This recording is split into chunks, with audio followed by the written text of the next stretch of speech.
Hey, what's up, everybody? It's Coach Josh. Welcome again to my Facebook Live, my YouTube channel, my podcast. I'm excited about this daily play with Coach Josh because as I was reading in Proverbs today, I believe it was Proverbs 10:4, it says, I got the scripture here, it says, a slack hand causes poverty, but the hand of the diligent makes rich. And it really deposited something heavy in me that I wanted to share with you. So if you're watching this on Facebook Live, do me a big favor and share this broadcast to as many people as possible. Feel free to comment below what you plan on doing with your hands. And if you're watching on YouTube, I want to say thank you guys so much for watching online. Do me a big favor and share this broadcast as well. Also, feel free to comment below. Let me know what you plan on doing in order to make your hands more helpful for you. And if you listen on Google Play, Apple Podcasts, SoundCloud, I want to say thank you guys so much for listening. You can do the same thing as I told the viewers. But like the scripture that that I got from my daily reading, it said that the slack hand leads to poverty, but the hand of the diligent makes rich. And it kind of spawned some thoughts that really resonate with me that I want to make sure I share with you guys so that you can kind of observe what you do daily with your hands. And the problem that I have here is that it seems like that our hands for a lot of people are more hurtful than helpful. It seems like the problem with most of our hands is that we use our hands to bring more hurt than we do help. The question you have to ask yourself is, how helpful are my hands? Are my hands extremely helpful? Are they helpful for me spiritually, emotionally, mentally, and physically? How helpful are my hands? There are three things that determines how helpful or hurtful your hands are. And it's these three H's: your hope, your heart, and your hands. The enemy wants your hope to be everywhere but in God. He knows that God's right hand is what holds the righteous. And when a person no longer wants to be held by God, they will begin to have their hope in another hand, a hope in another help. Anytime you put your hope in another help or another hand, you will find yourself mismanaged. You will find yourself neglected. You will find yourself adopting philosophies that are contrary to what God wants you to do with your hands. And the reason why deferred hope makes the heart sick is because when you begin to hope in something that moves, when that thing begins to move beyond you, you begin to be burdened. That's why the hope that we should have our heart in is in God, an unmovable hand, an immovable person, because he knows, we should know that when we put our hope in him, we know he's immutable, that he's immovable, that he's everlasting, he's established, he's secured. And when we know that no matter what situation we find ourselves in, we know we won't move. Will we be upset? Will we be discouraged? No, but we won't be utterly cast away. And what we have to understand is that when we have whatever has our hope, inflames our heart, informs our head, and initiates our hands. Whatever has your hope right now is inflaming your heart, is informing your head, and is initiating your hands. You have to ask yourself today, where is my hope? Because whatever has my hope inflames my heart. It builds zeal. It builds either godly zeal or worldly zeal. Whatever has my hope informs my mind, whether through depressive or negative thoughts or positive, progressive, and pure ones. It initiates my hand. It begins to reach out for things to satisfy it. And I have this acronym for hands, what we must do with our hands. I have this acronym real quick and I got to get out your way. I want to recap. The problem is that it seems like that for most of us, our hands are more hurtful than they are helpful.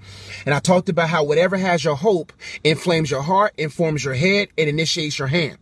Now, I have these 5 points that we have to observe every day to see how helpful our hands are. In order for our hands to be helpful, they first need to be holy. In order for our hands to be helpful, they must first be holy. You can't serve two masters with your hands. You should have one hope, because if you have one hope, you have one head, you have one heart, and your hands will have one mission. But when we begin to have our hope in everything else in this life and in other things and everything else but God, our hands become not holy anymore. What do you do with your hands? Does God motivate them? Does God initiate them? Are they resilient? Are they reserved? Are they rescuing hands? Or are they hands that's only bringing more depravity and more sin and more issues into your life? Your hands must be holy. It cannot be engulfed in lust, engulfed in pride, engulfed in greed. Your hands must be holy. And when your heart and your head is in the hands of God and you are engulfed in the hope that he brings, your hands will be holy. What do you do at night with your hands? What do you do during the day with your hands? Do your hands steal? Do they hurt? Do they get into pornography? Do they get into, what do your hands get into? Because whatever your hands get into is a direct reflection of where you have your hope. Number two, your hands must be able. You have to strengthen your hand. Your hand must be able to do what it was meant to do. Each and every one of us have a purpose with our hand. Our hand has to be able to lift. It has to be able to hold. It has to be able. And that ability must be secured in our security in Christ, because if not, we'll begin to do things that will disable us, then enable us. Does your hands disable you or enable you? Does it enable you to be progressive? Does it enable you to go forward? Does it enable you to be successful? Does it have ability? Is it making your way prosperous? Is it sustaining you, or is it disabling you? Now you dismantle. You have no weapons. You don't know how to defend yourself. God wants you to have enabled hands that are able to do exploits for the Father, that's able to be successful, that's able to be made rich, that's able. Or have you allowed the enemy to disable your hands? Your hands must first be holy. Your hands must then be able, and then your hands must meet a specific need. The hands of the diligent make rich. My hands must meet or fulfill a specific need. My hands write books. My hands do a lot of different things. I'm meeting a specific need with them. And you have to ask yourself, what specific needs my hands are supposed to meet? What are you supposed to create? Your hand is the most used object, the most used member of your body. What do you do with it? Do you spend time writing those books, writing that song, crafting that business, creating that masterpiece, molding that project? What are you doing? What specific needs are your hands meeting? And it's your responsibility to find your purpose, because if your heart and your head and your life and your hands are in the hope of God, you begin to see just how helpful you are to a specific need. Who are the specific people that you're supposed to serve? Who's that specific thing you're supposed to create that is going to establish solutions for lost souls? Next, your hands must be diligent.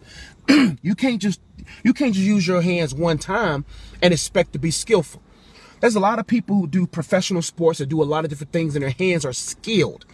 Diligent hands are hands of destiny. Diligent hands are successful. How diligent are your hands? Are your hands skillful in the right things? What do you do every day to ensure that you have skillful hands? Hands that are able to do something religiously and relentlessly over and over again.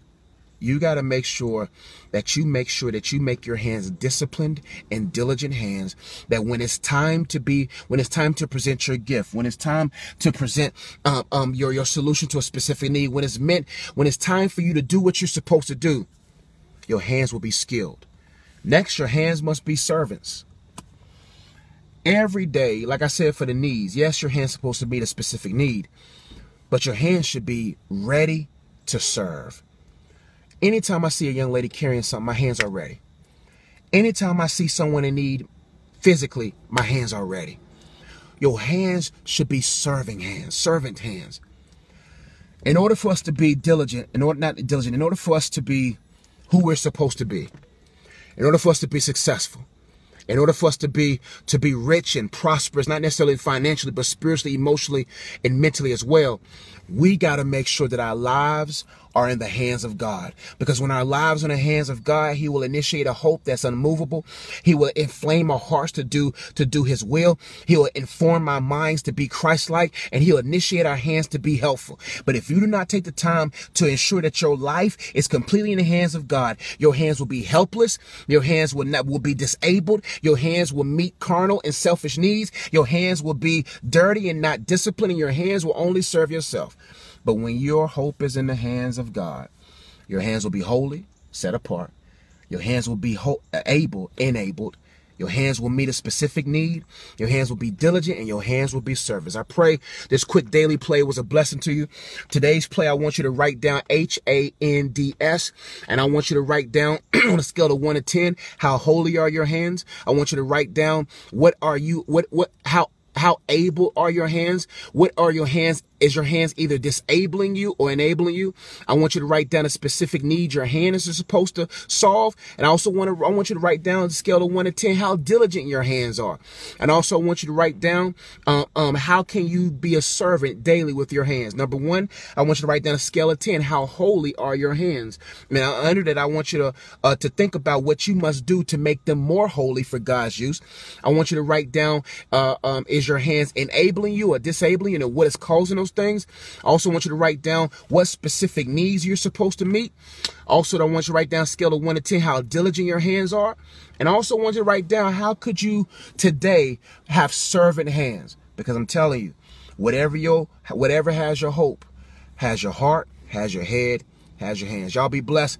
IamUnplugged.com is where you can find out more about what I do. I love you guys. Be blessed. Gotta go to work. Peace.